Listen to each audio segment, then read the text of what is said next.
Hey guys, we are in Louisville, Kentucky.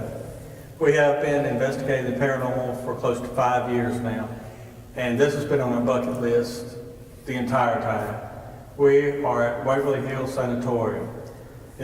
We are at the notorious death chute. This is where they would wheel the patients down after they would die so the rest of the patients wouldn't see them.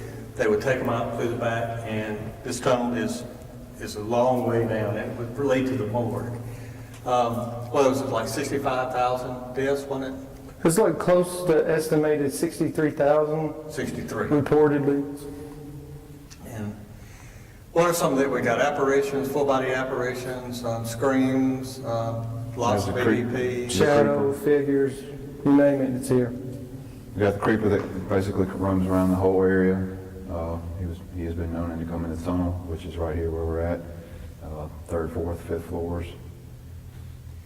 And they actually built the one in 1910, I think it was. I've read 10 and I've read 1908 as well. The 2-story hospital, and they had so much demand for it, they built what now stands on this property. I think it was 1926, something along those lines. Yeah. And some of the other reported hauntings in it. So it's been an old lady that's seen running out the front door with chains on her wrist and ankles with blood coming from them. A little girl, 3rd floor. 3rd floor. Supposedly has no eyes. A little boy as well, but the girl's supposed to be one of the... And don't forget about the nurse upon 502. Yeah, 502. Head nurse had hung herself.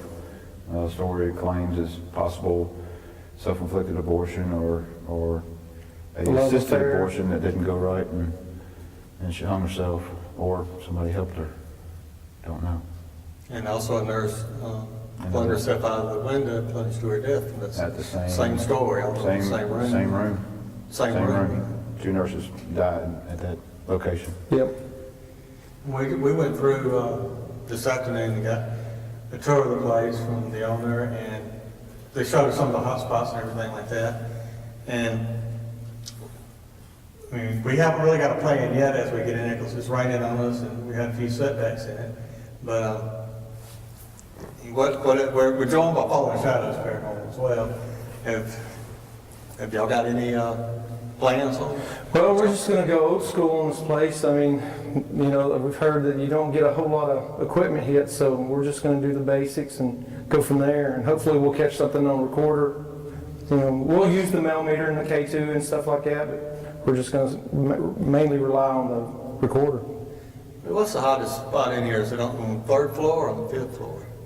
Or both? There's a lot of shadow. On 4th floor, yeah. There was a lot of shadow people up on the 4th floor that people see quite a bit, ducking in and out of rooms and all. So we're going to do a little experiment on that a little bit later tonight with some lighting and all, see if we can catch something up there. We're also going to come down in the tunnel here once we wrap up this and do some stuff down here. So, we already, Fallen Shadows already got a couple of investigators up on the 5th floor now, investigating while we're doing this here. So, Yeah, they're out there right now. Hope they're having luck.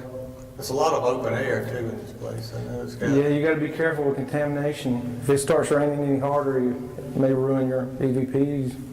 If you have like a deck out front, they would wheel the patients out too because they thought that the fresh air would help cure tuberculosis. Yeah, I doubt it helped them during the winter, freezing and everything. and probably people, I mean, even the owner said, you know, people probably caught pneumonia and everything else from being in there. So back in that day, you didn't really have a whole lot of technology to distinguish between cancer and tuberculosis and pneumonia. You just had some kind of spots on your lungs, and they automatically thought that, hey, you got TB. On the x-rays, they showed up. It's all tuberculosis on all the x-rays. You could have just had an infection from pneumonia or something, and then boom, you got TB, you got to go, and you were quarantined here, and a lot of them died here. Well, I don't know about y'all, man, but I'm ready to get in and get going. This one's been a long time coming. Like we tried to get in last year, and we weren't able to make it. Yeah. We made sure we got in this year. And celebrate 2 birthdays, mine and Gavin. Happy birthday. Hidden behind the camera back there. Happy birthday. I'm surely excited. This is my first time back in quite a while. So. We're really- glad to have you back. I'm Was really excited when we looking found out forward you to was this. coming. You know. All right, guys, what y'all say we go get started and put some cameras in place, recorders in place, and see what we can catch? Let's do this. Yes. One thing we failed to mention was where we're at. We are in what's called the death chute. It was originally used to bring supplies, up and down through here, but afterwards, they decided that it wasn't good for the morale of the other patients to see any dead bodies going out. So if you were moved to the back of the building, that meant you were terminal. Next thing is that you were brought here and Pretty much everybody that died basically come right through this location that we talked about, 60,000 deaths in the 63,000. place. And pretty much there's been probably 60,000 come right down this chute right here. You talk about the chute there a little bit? Well, I think they had cables that went down, and they had some sort of hook system that pulled the bodies down to a waiting hearse or buggy. And at the height of the TB epidemic, I think like every 13 minutes there was someone passing away.